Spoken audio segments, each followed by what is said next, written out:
Good evening, everybody. Hillary Clinton and the State Department that she once ran tonight are enmeshed in a stunning scandal, even by Clinton norms. Mrs. Clinton now faces allegations of collusion and corruption at the State Department and questions about the extent of corruption throughout the entire Obama administration. Newly released FBI records show that one of Mrs. Clinton's closest and most trusted aides at the State Department, Patrick Kennedy, tried to intimidate and bribe the FBI to downgrade the classification of Clinton's emails on her private server. And the alleged attempted bribe took place while former Secretary Clinton's records were under congressional subpoena. In exchange for lowering the classification, Kennedy suggested that he would allow the FBI to place more agents in key posts overseas. We'll have a full report for you tonight on the shocking bribe. Also tonight, an investigation underway in North Carolina after a firebomb attack against the Republican Party's headquarters in Orange County. Graffiti also spray painted on an adjacent building, warning Republicans to, quote, leave town or else. North Carolina Governor Pat McCrory says the firebombing is a direct attack on democracy. He's called in the State Bureau of Investigation. This is much more than an act of vandalism, and that's one reason I called the SBI to ensure that we have an SBI agent actively involved with local authorities in this investigation. But I think initially this wasn't taken that seriously by some of the local authorities, but it is now. It is now. Donald Trump also weighed in. He tweeted this, quote, animals representing Hillary Clinton and Dems in North Carolina just firebombed our office in Orange County because we are winning. Trump tonight is holding a rally in Green Bay, Wisconsin this hour, and we'll be bringing it to you when Trump does take the stage. And among our guests here tonight, former Reagan White House political director Ed Rollins, Pulitzer Prize-winning columnist for the New York Post, Michael Goodwin, former Pentagon official K.T. McFarland. We'll also be taking up this country's desperate need for real leadership, talking with legendary investor Wilbur Ross. In our top story tonight, Republican lawmakers calling on the State Department to fire Patrick Kennedy, the Undersecretary of State for Management. He is the aide who tried to cover up Hillary Clinton's email scandal by proposing a quid pro quo with the FBI. Fox News Chief Intelligence Correspondent Catherine Herridge has our report. The FBI records make clear that Patrick Kennedy, one of Secretary Clinton's trusted lieutenants, wanted to do a deal with the FBI over the classification of Clinton emails, something the agent starkly termed a quid pro quo. I think it's corruption. I think it's manipulation. I think it's against the law, and it certainly goes to the intent. Somebody should have been prosecuted for this. According to the newly released FBI interviews known as 302s, Kennedy and an FBI agent discussed a swap. The FBI would downgrade a highly sensitive Clinton email to unclassified, and in return, the Bureau would get coveted slots for agents overseas. Quote, redacted indicated he had been contacted by Patrick Kennedy, who had asked his assistance in altering the email's classification in exchange for a quid pro quo. At a follow-up meeting with intelligence agency reps, the documents show Kennedy was determined to shield the emails from public release. Quote, Kennedy spent the next 15 minutes debating the classification of the email and attempting to influence the FBI to change its markings. It wasn't some simple mistake that Hillary Clinton said it was. This is a concerted effort by a number of people to manipulate what was given to Congress, make sure that it never saw the light of day, and support Hillary Clinton. The email dealt with the 2012 Benghazi terrorist attack, where 4 Americans, Ambassador Chris Stevens, Foreign Service Officer Sean Smith, and former Navy SEALs Ty Woods and Glenn Doherty were killed. The FBI official responsible for classifying records said, quote, state has an agenda, which involves minimizing the classified nature of the Clinton emails in order to protect state interests and those of Clinton. Is that in keeping with the high ethical standards of the State Department?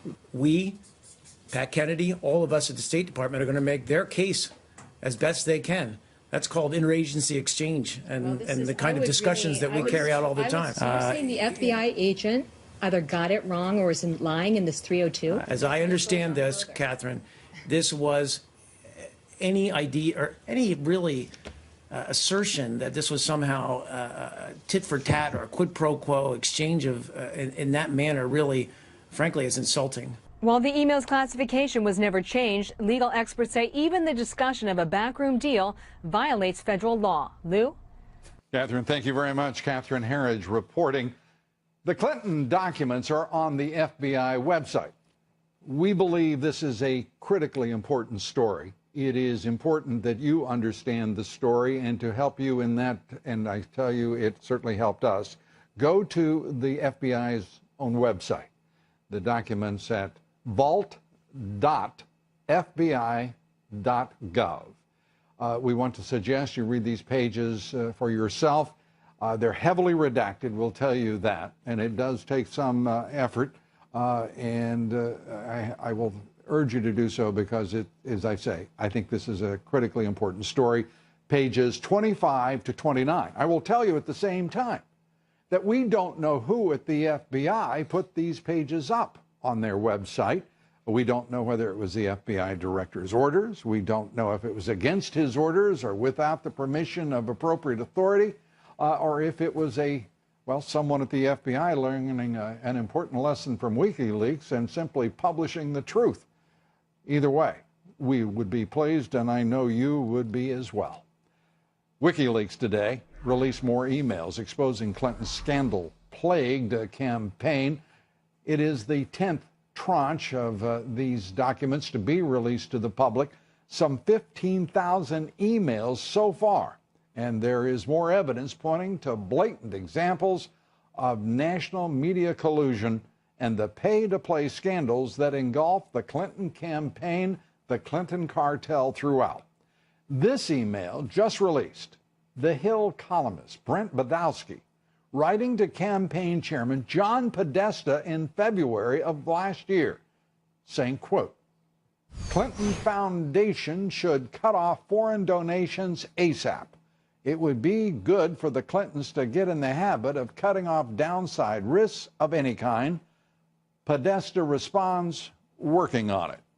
Also, Clinton aides in an April 2015 email chain wrestling over whether the campaign should reject donations from those lobbying on behalf of foreign governments to avoid the appearance of impropriety. Clinton's campaign manager, Robbie Mook, wrote this, I'm okay just taking the money and dealing with any attacks. Communications Director Jennifer Palmieri had the last words on the matter. She said this, take the money. Amazing. Also today, WikiLeaks, the victim of some sabotage, we're not entirely sure about the motivation, announcing that Julian Assange's internet link was intentionally severed by a state party. The group now tweeting, we can confirm that Ecuador has cut off Assange's internet access as of Saturday 5 p.m. GMT, shortly after publication of Clinton's Goldman Sachs speeches. Goldman Sachs has some influence. The Ecuadorian embassy in London is right next to the French embassy, a 10-minute ride to the Russian and American embassies, so geopolitically, Ecuador well situated, if not politically. Joining me now, former Reagan White House political director, Republican strategist, Great America PAC strategist, Ed Rollins, Pulitzer Prize-winning columnist for the New York Post, Michael Goodwin, both Fox News contributors. Michael, this is an extraordinary story that one agency of the Obama administration, one department trying to bribe the other. I mean, talk about pervasive corruption, that they would even have the confidence to do such a thing. Well, and the way it was done, the way the traffic reads, is simply kind of business as usual. That's what, they didn't see any objection to, you give us what we want, we'll give you what you want. Both of these are monumental issues, you would think. I was struck, too, Lou, by this is yet another example of how flawed the FBI investigation into the Clinton. I mean, we have learned so much through these documents that have been turned over to Congress after Comey made his statement of no prosecution, after he testified before Congress. It's all the things we've learned since that really look like just a series of crimes that were committed, and the FBI saw no evil. You would think an assistant secretary, Ed, his knees would be shaking at the very thought of even intimating that he was putting forward a proposition to the FBI. First of all, the Undersecretary for Management is a very powerful position. He controls all personnel, all budgets, all money, all embassies, everything that happens in the State Department other than the public policy, he's responsible for. So this isn't trading desks. And the mere fact that he had also security of all the embassies, Benghazi, every place else. So the fact that he wanted to take this one email and change the classification so he could bury it somewhere in the basement. By the way, that is a direct quote from the 302, which is the interview of FBI agents that are redacted. You'll find them again at vault.fbi.gov, pages 25 through 29. But to think that Kennedy is saying bury it in the basement, by the way, and the point of that to mean that no Freedom of Information request would ever make it to it. Obviously, it was an incriminating document, and it could have incriminated him, it could have been incriminating the secretary or what have you. And my sense is that obviously it's something to have been done. Equally as important, he was the guy who should have been responsible for the server and told her that she couldn't have the server, that it should be doing through the State Department. The idea that the FBI wants to have agents somewhere in the world is an important element. And to say that I won't give them to you unless you do this, this is not trading desks or trading personnel. This is a very, very vital security issue, and the Congress ought to just nail him totally. I'm not being flip about this. I mean, it's too bad.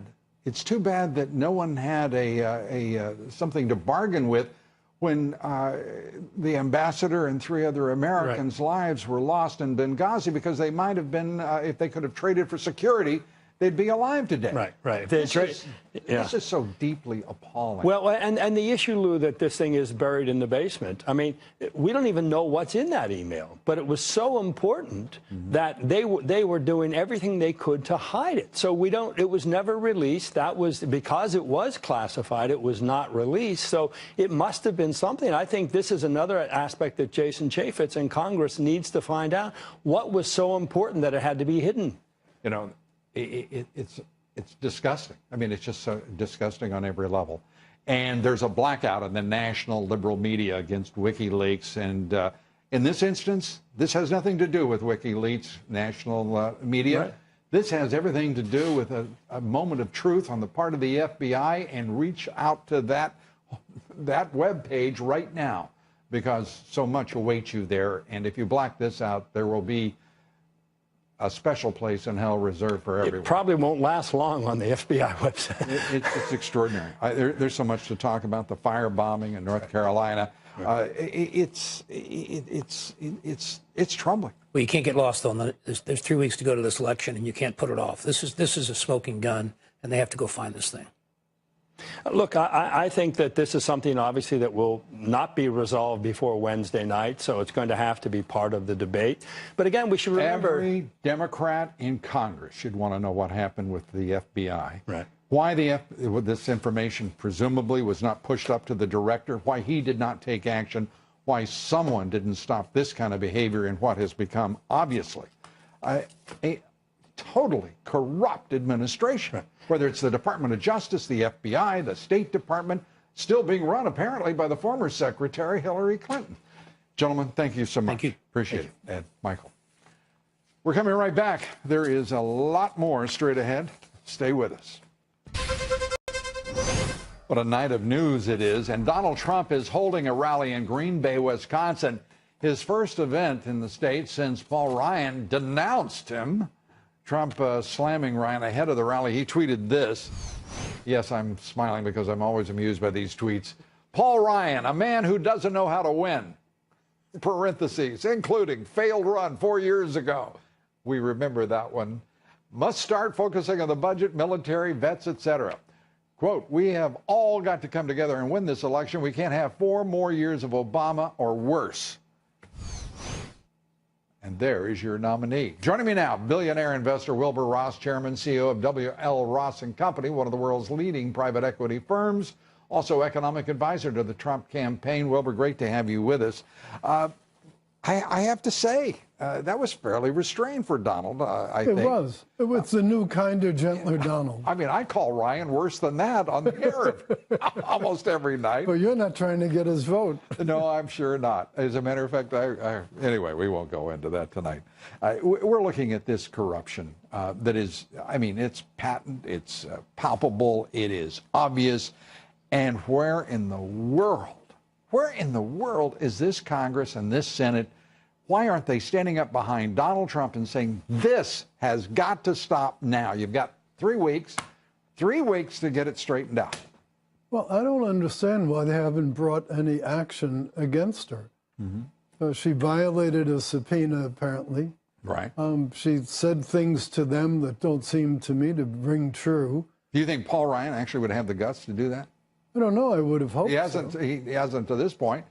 Mitch McConnell has been in hiding. I mean, he's pulling a Hillary Clinton. He's in hiding leading up to the debate. Maybe he'll emerge in Las Vegas. What do you think?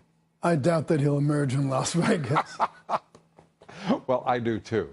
But as we look at what is going on here, how can there be anything but the pragmatic judgment on the part of any leader of the Republican Party that they've got to support the nominee to stop Hillary Clinton, to stop the corruption of this administration? My God, are they? What is wrong with these people? Are they such fanatical ideologues, and that they cannot understand their secular opportunity here, and that is to save the republic, for crying out loud? Well, I think they run the great danger of destroying the Republican Party, because the millions of people who sent $25 and $50 to Donald Trump, they're not going to go away, whatever happens after the election. But I don't know they're going to come back to Republicanism. You know, I don't think that many folks right now care about the Republican Party. I really don't, because, I mean, they're showing their hind end, and in the form of Paul Ryan, whomever. They're rolling over to donors who obviously are pleased. I've got to say, I want to say Robert and Rebecca Mercer have shown more guts. You bet they have. And I really mean this, as money people behind Trump. Right. Staying with him, showing the way. I mean, I'm just not used to that from donors, and I want to say right here publicly how much I respect them for that. Well, I agree with that, but I think the leadership of the Republican Party ought to remember party loyalty is a little like virginity. It's a lot easier to lose than it is to get back. I've never heard that one.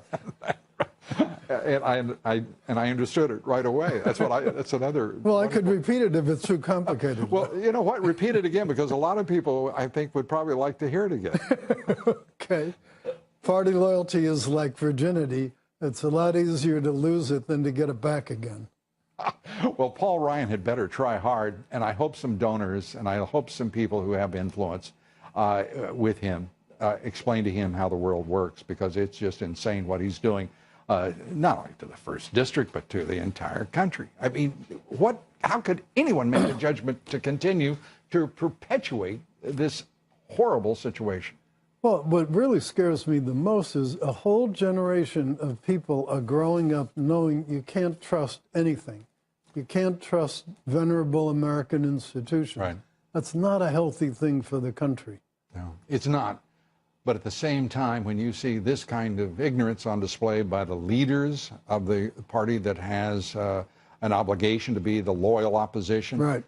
Their cynicism is well placed. And by the way, the ratings for Congress, presage precisely where we are. The American public showing great judgment. We'll see what happens on November 8th. Wilbur, it's great to have you with us. Good to be on, Liv. Thank you. Good to see you. Be sure to vote in our poll tonight. Have you lost all trust in the mainstream media after their reporting over the course of this campaign? Cast your vote on Twitter at Lou Dobbs. We'd like to hear from you. I've got a sneaking suspicion how this is going to work out. Follow me on Twitter at Lou Dobbs. Like me on Facebook. Follow me on Instagram at Lou Dobbs Tonight. On Wall Street, stocks today began the week lower. The Dow down 52 points. The S&P lost 6. The Nasdaq down 14. Volume light trading again. 2.8 billion shares. A reminder to listen to my reports 3 times a day, coast to coast, on the Salem Radio Network. You could not make anything that is happening in this country these days, you could not make it up. A few thoughts now on Hillary Clinton and those who drive the Clinton cartel, from the Near East desk of the State Department to the office of John Kerry himself, from the Clinton Foundation to the Justice Department, from the FBI to the White House. The stench of broken trust and public corruption fills the dank, heavy air of our Capitol. Despite what you may be told by the Clintons and their accomplices and co-corruptors, there are few accidents and seldom any coincidences in the dark, secretive Clinton realm of power. There is most often only careful calculation and orchestrated lies and deceit. In a monumental irony, the search for truth hidden by and behind the rotting bureaucracy of our federal government has been chiefly aided by the relentless stream of emails, documents, and secretive speeches given by Mrs. Clinton, all now revealed by WikiLeaks. The WikiLeaks releases confirm without exception that the Clinton cartel will do anything to hide the truth from Americans, giving life to the axiom she stated in a 2013 speech, saying, quote, "You need both a public and private position," end quote. Perhaps neither the truth. Mrs. Clinton didn't hesitate to delete some 30,000 emails from her private email server that she used for official State Department business. And now we find out that one of her trusted aides in her State Department proposed quid pro quo. That's Washington bull for the word bribe. A bribe to declassify an email from Clinton's server. Clinton's State Department remains in the Obama administration. It is a government within a government, and outrageously unafraid to try to bribe the FBI, for crying out loud. Corruption so pervasive that the State Department was confident in the sufficiency of the FBI's corruption that it would try to bribe agents and officials of that once proud institution. My God, my God. Clinton is committed to corruption. Clinton's still doing all she can to hide the truth about her email scandal, and last week objecting to all or part of 18 of the 25 questions asked by Judicial Watch by a judge's order. So confident the American public is unaware and compliant that she managed some 278 days before she held a press conference while running for the presidency, for crying out loud. A streak that continued until last month. And she hides not only truth, but obviously herself, holding no public events, by the way, until the debate Wednesday. And the only reason we know about the bribe attempted between two departments of the Obama administration is the Federal Bureau of Investigation apparently learned from WikiLeaks and simply posted these illuminating and incriminating documents on the FBI webpage. We don't know who authorized that or if indeed anyone did. I'd like to hope it was the director himself, finding honesty and courage to act this time. But if not, I thank whoever made the right choice for themselves, their storied agency, and for this nation. Thank you. We're coming right back.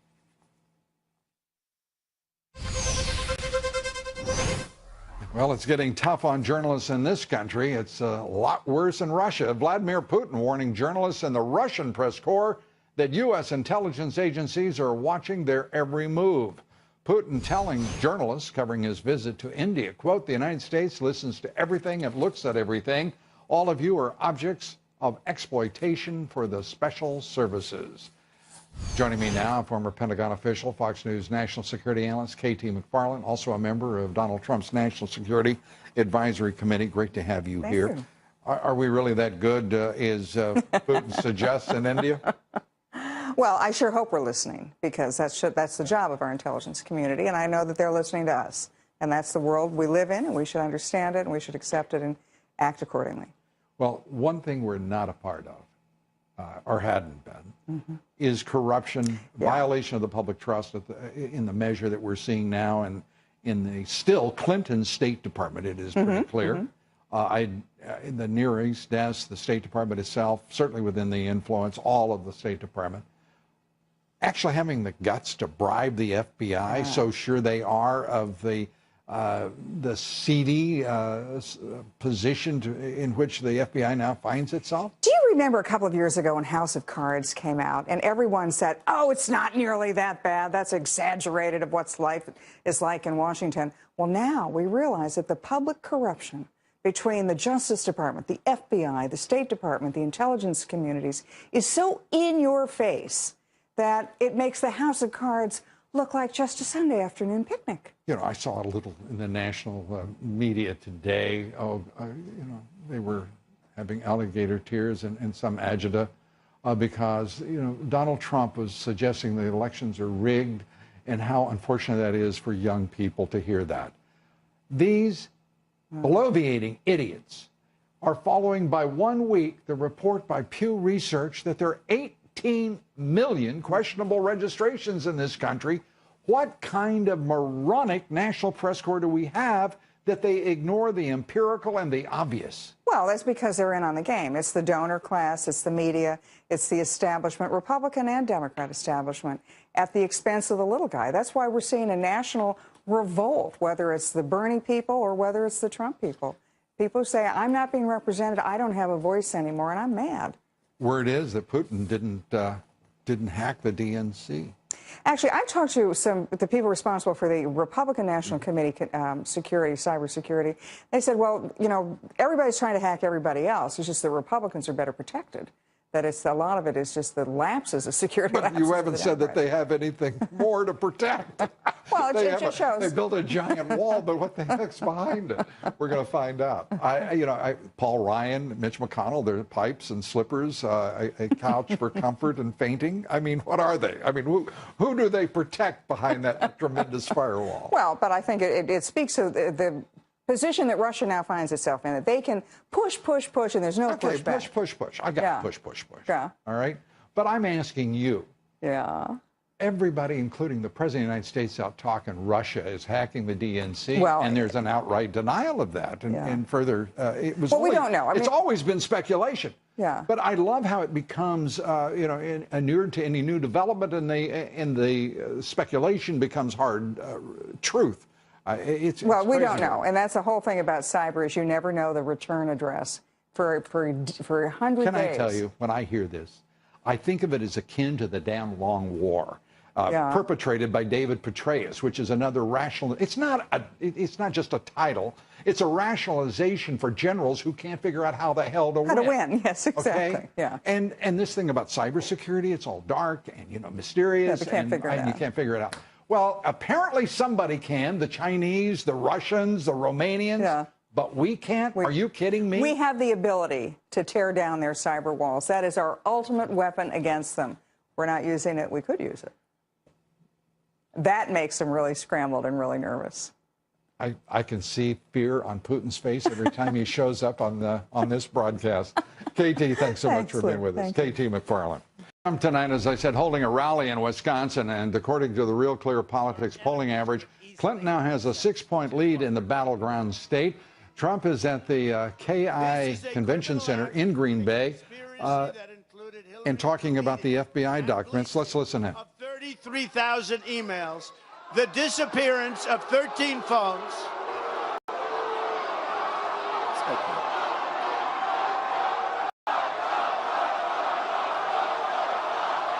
How many people are there? Get them out. Take them out. I think when you're campaigning with a rally, this many people in Green Bay, and still get a protester or two or however many it is, I was trying to find out how many are there. I mean, there is so much energy in these rallies, the Donald Trumps. It's an extraordinary comparison. Literally, the last rally, and I believe it was in Miami, Hillary Clinton had 750 people, and she had the big draw of the former Vice President, Al Gore, with her. And he getting tens of thousands, of course. Let's go back to Donald Trump. This is an amazing group. But you know what? Keep doing it. It's more fun that way, right? Because frankly, if you didn't do that, you wouldn't even hear this guy. But that's okay.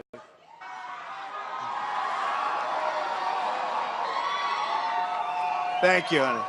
Thank you very much. So you have the disappearance of 13 iPhones, many of them whacked with a hammer. Who here has gotten rid of your phone and hit it with a hammer? Anybody? How many people? Anybody? Nobody? One? Oh, I want to find out the business that guy's in. But she whacked them, a lot of them with her hammer. Just whacked them. He's going through the issues of the emails, the destroyed by hammer. Some of them, as he points out, the devices.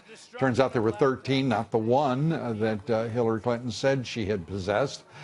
Joining me now, former Arkansas governor, former Republican presidential candidate Mike Huckabee. Mike, great to have you with us. This crowd is so charged up, and the background in the news arena is so terrible for Hillary Clinton.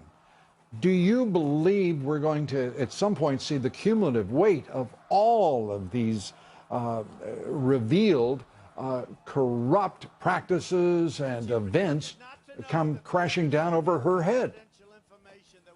You know, I really hope so, Lou, but the problem that we've got is that Donald Trump is not just running against Hillary.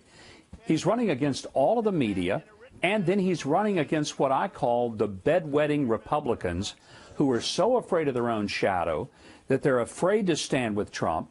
They are de facto supporters of Hillary, whether they believe it or not and understand it or not. And he has an enormous challenge ahead of him because of those factors. But I just want to believe that out there in America, what we're seeing in the rallies is what people are feeling in their homes. And even if they don't tell a pollster they're going to vote for Trump because they don't want to be called a bigot or a racist, when they walk in that booth, they know that their country and their future is on the line, and they're not about to vote for a corrupt politician like Hillary Clinton. And every day we learn more about the corruption. How fanatical must one be, particularly a Republican leader, to eschew any kind of secular judgment about Hillary Clinton? She is so obviously, extraordinarily acting against the interests of American citizens and working men and women and their families, whether it's illegal immigration, whether it is the so-called trade policies, which it turns out now she's been lying about throughout. She is for the TPP. She is for the European deal because she has a public and private position, and forget about what she says in public because it's nearer the truth what she says in private. Well, Lou, just like Obama, she's a globalist. Her real interest is in the global economy, not the American economy. And if people want to be globalists, then vote for Hillary, because that's what you're going to get. It means the virtual end of the United States as a world leader as we know it. And we'll just be an also-ran like many of the European countries. But if people really care about America being first, America being a superpower and a leader, then they've really only got one choice. Yeah. And let's face it, the reason that some of the Republicans are playing this game of acting like, oh, we can't support Donald Trump, Lou, they're not afraid he's going to lose. They're afraid he's going to win. No, I think you're exactly right about that. They Mike. lose their power with the donor class. That's really scaring them to death. And it scares the rest of us that for whatever reason someone would choose to continue a level of corruption the likes of which this nation has heretofore never seen. Governor Mike Huckabee, thanks so much for being with us. In our online poll over the weekend, we asked, do you believe the American public is so unaware and compliant, those words of the Clinton campaign, that Hillary Clinton could actually be elected president? Here's a horrifying thought. 68% of you said yes. We got to fix that, don't we? Joining me now, the former SEAL Team 6 leader who killed Osama bin Laden, Rob O'Neill, also Fox News contributor. Rob, great to have you here. Thanks for having me, Lou. Great to be here. Mosul, under siege now. 6 villages at the last count taken on the perimeter of Mosul. Your expectations? Well, right now they're surrounding Mosul. They want to find a spot where ISIS can no longer escape. So they got some Kurds to the north and east, and then the Iraqi military to the south. And Turkey's involved a little bit. We're not sure how much or how much people are saying, but they're just going to surround it right now. They're telling the people to stay inside their homes, and then The villages they're taking right now are mainly former Christian villages and sites of the worst atrocities that ISIS would commit. So they're not going to meet a lot of resistance. There are meeting some resistance. They're pounding them. But once they get into the urban combat in Mosul proper, it could be a really ugly fight that could take months. An ugly fight that could take months. And when I hear that, I think we'll have a new president, likely. Probably. This is judged over. But Americans engaged there. I love this attitude that's developing among some of the political elites, and particularly Hillary Clinton, who talk about special operators, special forces, as if they're not ground troops, as if they're not Americans. Well, you'll notice, too, when they start talking about on the ground, they'll say that, well, they're advisors and they're intelligence. And they did admit today, though, I'm not sure it was on purpose, they said forward air controllers, which are the guys controlling the coalition aircraft. So they're there. I mean, they'll say, okay, but they're not on the front lines. Okay, well, you're in a spot where the front lines isn't really that. It's not obvious really what it is. And the guys that I know that are there, and there are special forces there from, Marine Corps, Army, Navy, they're trying to get as close as they can to the front lines at every chance they get. And they're, beg, borrow, steal, try to get there. But there are Americans there. They are engaged in the fight, and because that's the whole thing. I've been there a bunch of times. This is an Iraqi-led mission or an Afghan-led mission. It's more of a, all right, how do we get them to do something and kind of stay out of our way as we hit the objective? And the relationship between the Iranians and the Iraqis, obviously far better than the relationship between Iraq and the United States. Well, it's interesting there because the relationship between the Iranians and the Iraqi Shiites, that's the relationship. The Sunni and the Iranians don't get along at all. That's what's going to be interesting, because you're going to have a mostly Shia, partly Sunni Iraqi army trying to get into a Sunni town of Mosul, and the Sunnis there that were loyal to ISIS. What's going to happen when the Shias come in? A couple of your comments recently on the administration. This administration seems to be marketing itself off of killing Osama bin Laden. Hillary Clinton references it. Stands as a tall warrior from the Situation Room. Right. That was a successful mission, and I think the reason that was so good is because it was bilateral. It was both sides of the aisle. You had part of the cabinet were some conservatives, part were liberals, but everyone was in agreement that this needs to be done, and everyone did their part. But like I was saying the other day, we weren't doing that so someone could get elected. We didn't go in there. I kissed my kids goodbye knowing I would never see them again, not because I wanted someone to get elected. I wanted to avenge the people that jumped out of the towers, the first responders who rushed into the Pentagon, the people on Flight 93 in Pennsylvania that helped take it down so it didn't have a more catastrophic effect on that horrible day. And I mean, yeah, Hillary Clinton probably had her part, but we didn't, like I said earlier, we didn't kill Osama bin Laden because of her. Yeah. And that's sometimes lost, not just simply on Hillary Clinton, but a lot of people in Washington, D.C. who seem to take great pride in what you and your comrades. There should be pride taken in it, but that was a night where we actually did what we're supposed to do. Rob O'Neill. Lou, thanks again. Appreciate it. Awesome. Thanks so much. That's it for us tonight. We thank you for being with us. We're live from Las Vegas tomorrow. Monica Crowley, Juan Williams, casino owner, Trump supporter Phil Ruffin join me. Good night from New York.